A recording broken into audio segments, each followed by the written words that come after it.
Hello everyone, my name is Mustafa and Mazoub. Today I'm going to be presenting the visitor design pattern. In this presentation we're going to be talking about the visitor design pattern, what it is, um, a detailed explanations of the five main elements of it, some pros and cons, and we're going to show a UML diagram as well as show a code implementation. And lastly, we're going to show a summary of what we think about the topic. So first, what is the visitor design pattern? The visitor design pattern allows for the separation of existing objects from the addition of new functionalities to those objects. Update the functionality of objects without modifying the object itself, meaning we update the functionality of an object by something that is called the visitor object or visitor interface.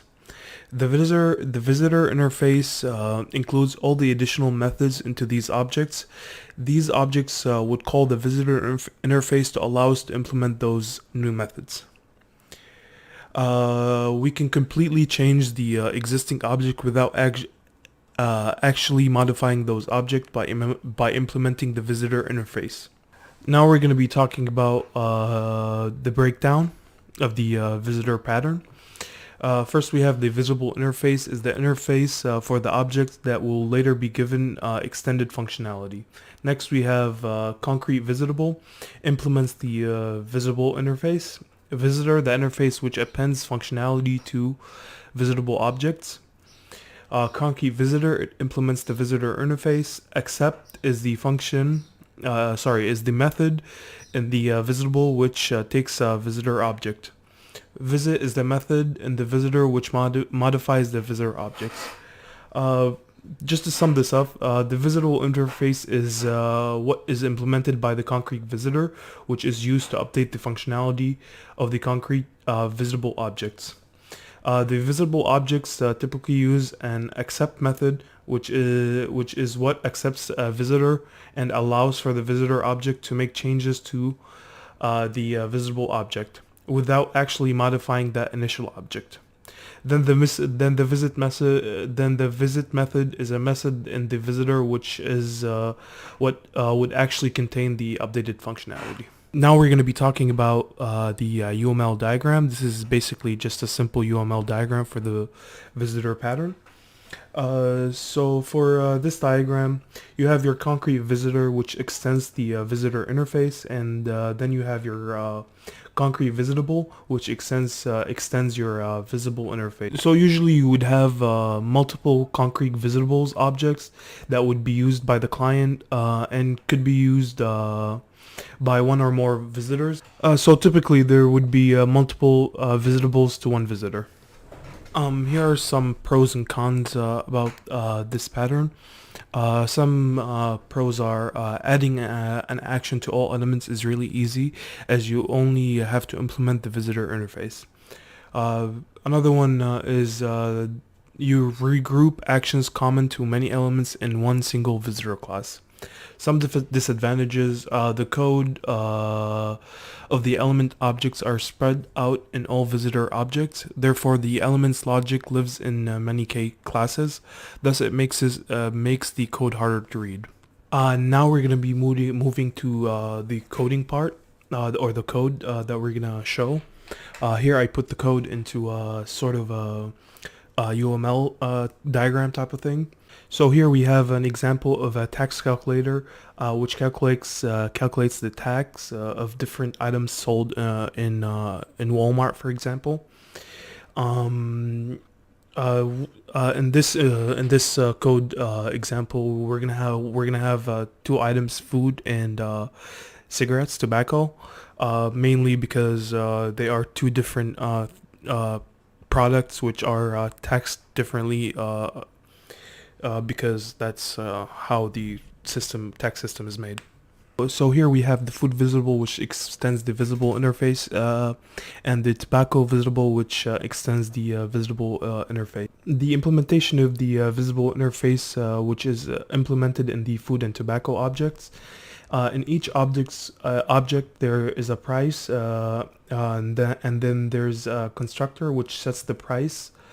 And then there is a method, there's an accept method which would then call the visitor that will be passed to the accept method. And then there's the get price method, so we can return the price of each object. Now we have a tax visitor object, which extends the visitor interface. So in tax visitor, there's a Java library called decimal format, which allows us to return double numbers with two decimal places. Next, we have tax visitor, which is an empty constructor, which we didn't use in this example since there was no need for it. But it could be used in another example if we needed it in our concrete visitor. Next, we have our visit function, which is being overridden from the visitor interface. The first one is a food item, and the second one is the tobacco item. So for the food item, it shows what type of item we're displaying and the price of that item, with tax included, where we multiply the value of the item times 9% tax, and then we display it in the example of food item. And the same thing for tobacco item. Instead of 9% tax, we use 15% tax. Lastly, we have our main and output of the program, where we call task visitor, which is called visitor in main. Then we have our food in this case, which is apple, which costs 0.99 cents. And we have our tobacco, which costs $7.99, which is Marlboro in this case. Then we have system out print line, which calls the accept function, which we pass our tax visitor to, and then it will take the visitor class visit and apply the food apple, which is 99 cents to that visit function, and then returns the price of $1.08, and which would in this case be 0.99 times 9%, 9% sales tax. And same thing for tobacco, where we have $7.99 multiplied by 15% sales tax, which returns $9.15. So this was a general sort of a breakdown of the visitor pattern with a code example, and where we showed how it works, and we showed a UML diagram and sorts. But in summary, the visitor pattern allows us for a quick implementation of additional features to existing objects without actually modifying the object itself. Also, it allows us to make changes without breaking how objects work in large code bases. Thank you for your time. Hope this was an informative presentation.